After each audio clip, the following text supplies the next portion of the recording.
Hi అండి. Rafi లాట్కన్ design చూద్దాము ఎలా అనేది. ఓకేనా. ఫస్ట్ 4.5 పొడవు వెడల్పు తీసుకోండి. అయితే మీ దగ్గర తక్కువగా గాని ఉంటే తక్కువే తీసుకోండి. ఓకేనా. 3 ఇంచ్ తీసుకున్నా పర్లేదు, మనకు బుట్ట అనేది కొంచెం తగ్గుతుంది అంతే.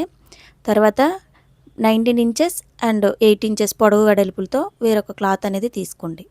అంటే ఇది నేను బ్లౌజ్లో క్లాత్ అండి. ఇప్పుడు నేను మడత పెడుతున్నది బ్లౌజ్లో క్లాత్. ఫస్ట్దేమో శారీలో క్లాత్ అండి. ఆల్రెడీ నిన్న హ్యాండ్స్ పెట్టాను కదండి. ఓకేనా. ఇప్పుడు నేను ఏ విధంగా అయితే ఫోల్డింగ్స్ అనేది చూపిస్తున్నానో అదే విధంగా ఫోల్డింగ్ అనేది వేసుకోండి. వేసుకున్న తర్వాత 3 ఇంచెస్ పెట్టుకోండి. పొడవు అనేది 3 ఇంచెస్ పెట్టుకొని నేను ఏ విధంగా అయితే చూపిస్తున్నానో అదే విధంగా చివరికి వచ్చేయాలండి.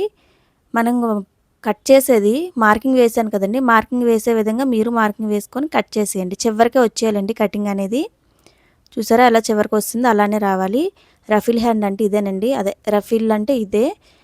అయితే యాక్చువల్గా రఫిల్ హ్యాండ్ అనేది స్టిచ్ చేస్తాం. ఇప్పుడు ఈ రఫిల్ డిజైన్ యూజ్ చేసి నేను లాట్కన్ అనేది డిజైన్ చేస్తున్నాను అండి. ఓకేనా. చూపించే విధంగా డబుల్ స్టిచ్ వేసేయండి, సింగిల్ స్టిచ్ వేసేయండి సరిపోతుంది.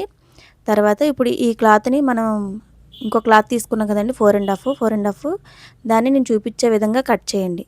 కట్ చేసిన తర్వాత అదేవిధంగా లైనింగ్ కూడా తీసుకోండి. అదే మెజర్మెంట్స్తో లైనింగ్ తీసుకోండి.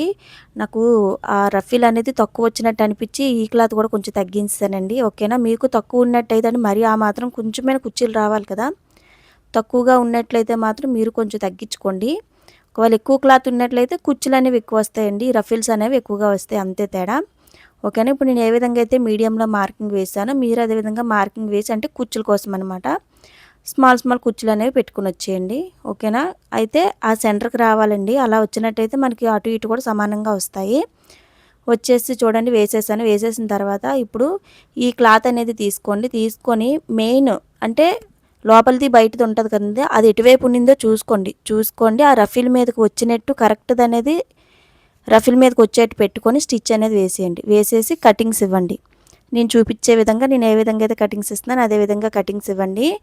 కటింగ్స్ ఇచ్చి దాన్ని తిప్పండి. తిప్పి మీదని ఎడ్జ్ కుట్టు అనేది వేయండి. ఓకేనా.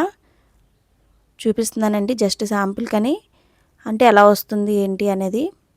యాక్చువల్గా నేను ఈ హ్యాండ్ ఇది ఎప్పుడు ఎవరికి పెట్టలేదండి, జస్ట్ ట్రై చేశాను. ఓకేనా. ఎడ్జ్ కుట్టి వేసేసి మనం డోరీ తీసుకొని డబుల్ స్టిచ్ అనేది వేసేయండి. వేసేసాక తిప్పి చూసానండి, చూడండి ఎలా వచ్చిందో. ఓకేనా. ఇంతేనండి. మీకు కనుక నేను పెట్టే వీడియోలు నచ్చినట్టయితే ఛానల్ సబ్స్క్రైబ్ చేసుకోండి. ఇలాంటి మంచి వీడియోలు మంచి చిట్కాలతో చెప్తూ ఉంటాను. ఓకేనండి. చరణ్వి ట్రెండీ టైలర్స్.